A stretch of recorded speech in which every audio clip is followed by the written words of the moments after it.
அவர் நாமத்தில் பேய்களோடும் எல்லா செய்வினை கட்டுகள் முறியும்.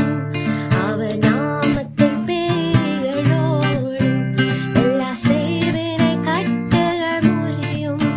நாம் விடுதலை அடைவதற்கென்று வேறே நாமம் நமக்கில்லையே.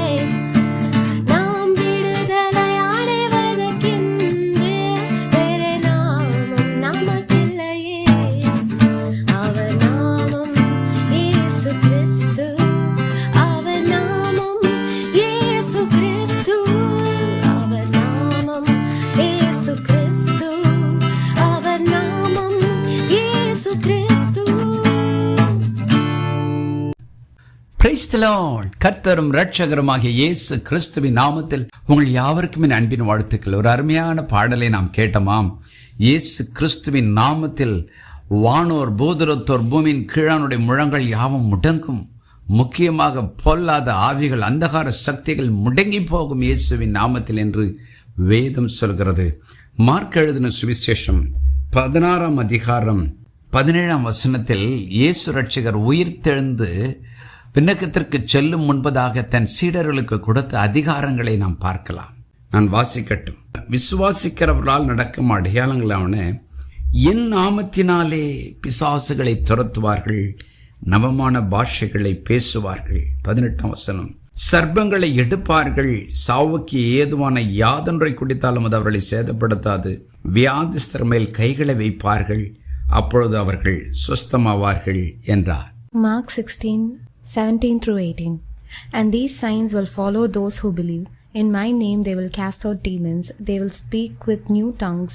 They will take up serpents, and if they drink anything deadly, it will by no means hurt them. They will lay hands on the sick, and they will recover.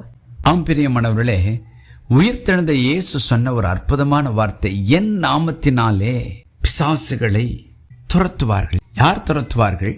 இயேசுவை தன் சொந்த இரட்சகராய் ஏற்றுக்கொண்டு, இயேசுவே நீர் என் பாவங்களுக்காக சிலுவையில் இரத்தத்தை சிந்தி ஜீவனை கொடுத்தீர், 3ஆம் நாள் உயிரோடு எழுந்தீர் என்று நான் விசுவாசிக்கிறேன். உம்முடைய இரத்தத்தால் என் பாவத்தை கழுவும், என்னை உம்முடைய பிள்ளையாகி ஏற்றுக்கொள்ளும் என்று அவருடைய இரத்தத்தின் மேல் ஒரு விசுவாசம், அவருடைய வார்த்தையின் மேல் ஒரு விசுவாசம் கொள்ளுகிறவர்கள் அந்த அதிகாரத்தை பெற்றுக்கொள்கிறார்கள். இயேசு என்ற பெயரில் பிசாசுகளை நீங்கள் துரத்துவீர்கள் என்று அவர் உறுதியளிக்கிறார். ஒரு பெரிய அதிகாரத்தை கொடுக்கிறார். வேதம் சொல்லுகிறது, அப்படியே அந்த வார்த்தையை நம்பி சீடர்கள் போய் கடவுளுடைய சேவையை செய்கிறார்கள். கடவுள் அவர்களோடு இருந்து அந்த அற்புதங்களையும் அடையாளங்களையும் செய்கிறார்கள். பாருங்கள், அவருடைய சீடர்கள் ஒவ்வொருவரையும் பார்த்து பிசாசு பறந்தோடி போகிறது. இயேசுவை பார்த்து எப்படி பிசாசுகள் அலறினதோ, அவருடைய நாமத்தை சொல்லி சேவை செய்து அவருடைய சீடர்களை பார்த்தும் பிசாசுகள் அலறி விலகினதாம். அது மாத்திரமா, அவருடைய நாமத்தை ஏற்றுக்கொண்ட தேவ பிள்ளைகளின் உடலில் இருந்த கச்சைகளை கொண்டு வந்து வியாதிஸ்தர்களில் போடுகிறார்கள். வியாதிகள் சுகமாகிறது, பொல்லாத ஆவிகளும் விட்டு போகிறது என்று அப்போஸ்தலர் 19ஆம் அதிகாரம் 11 மற்றும் 12 வசனங்கள் சொல்கிறது. நான் வாசிக்கட்டும். பவுலின் கைகளினாலே தேவன் விசேஷித்த அற்புதங்களை செய்தருளினார்.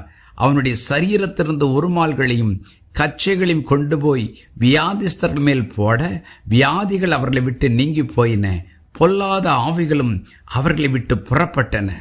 Acts 19:11-12. Now God worked unusual miracles by the hands of Paul, so that even handkerchiefs or aprons were brought from his body to the sick, and the diseases left them, and the evil spirit went out of them. பாருங்கள் பிரியமானவர்களே, இயேசுவின் நாமத்தை விசுவாசித்து அந்த நாமத்தை பயன்படுத்தி ஊழியத்தை செய்கிற ஒவ்வொருடைய வாழ்க்கையிலும் இயேசுவின் வல்லமை அளவில்லாமல் வெளிப்பட்டது. வியாதிகள் கட்டுகள் அகன்றது, பிசாசுகள் பறந்தோடி போனது. இன்றைக்கும் இந்த வார்த்தைகளை கேட்டுக்கொண்டிருக்கிற தேவஜனமே, இயேசு என்ற நாமத்தில் உங்களுக்கு விசுவாசம் உண்டா? அவருடைய இரத்தத்தால் கழுவப்பட்ட ஒரு பாக்கியமும் ஒரு அனுபவம் உண்டா? இன்றைக்கு நாம் கேட்போம், இயேசுவே உம்முடைய இரத்தத்தால் என் பாவங்களை கழுவும், என்னையும் உடைய பிள்ளையாக ஏற்றுக்கொள்ளும், உம்முடைய நாமத்தில் இருக்கிற அதிகாரத்தை நானும் பயன்படுத்த எனக்கு கிருபை தாரும் என்று கேட்போம். லூக்கா எழுதின சுவிசேஷம் 10ஆம் அதிகாரம் 19ஆம் வசனத்தில் இயேசு இரட்சகர் சொன்னார், இதோ சர்ப்பங்களையும் தேள்களையும் மிதிக்கவும் சத்துருவினுடைய சகல வல்லமைகளையும் மேற்கொள்ள உங்களுக்கு அதிகாரம் கொடுக்கிறேன், ஒன்றும் உங்களை சேதப்படுத்த மாட்டாது. Luke 10:19. Behold, I give you the authority to trample on serpents and scorpions, and over all the power of the enemy, and nothing shall by no means hurt you. ஆம் பிரியமானவர்களே, இயேசுவின் வார்த்தையில் இயேசுவின் நாமத்தில் இருக்கிற அந்த அதிகாரத்தை நாம் எடுத்துக்கொள்வோம், அவரை விசுவாசிப்போம், அவரிடத்தில் ஜெபம் பண்ணி நாமும் மற்றவர்களுக்கு ஆசீர்வாதமான வாழ்க்கை வாழ்வோம். ஜெபம் பண்ணுவோமா? பரலோக பிதாவே, என்னோடு இணைந்து ஜெபிக்கிற ஒவ்வொருவரும் உம்முடைய இரத்தத்தால் கழுவப்பட்ட ஒரு வாழ்க்கை, உம்மை விசுவாசித்து உம்முடைய நாமத்தில் பாவ மன்னிப்பை பெற்றுக்கொண்ட வாழ்க்கை தாரும். அதன் நிமித்தம் உம்முடைய நாமத்தில் இருக்கிற விடுதலையும் சுகத்தையும் அனுபவிக்க, பிசாசுகளை துரத்த, அந்தகார சக்திகளை முடக்கி விடுதலையோடு வாழ அநேகரை அந்த விடுதலைக்குள் நடத்த எங்களுக்கு கிருபை தாரும். இயேசுவின் நாமத்தில் பிதாவே, ஆமென்.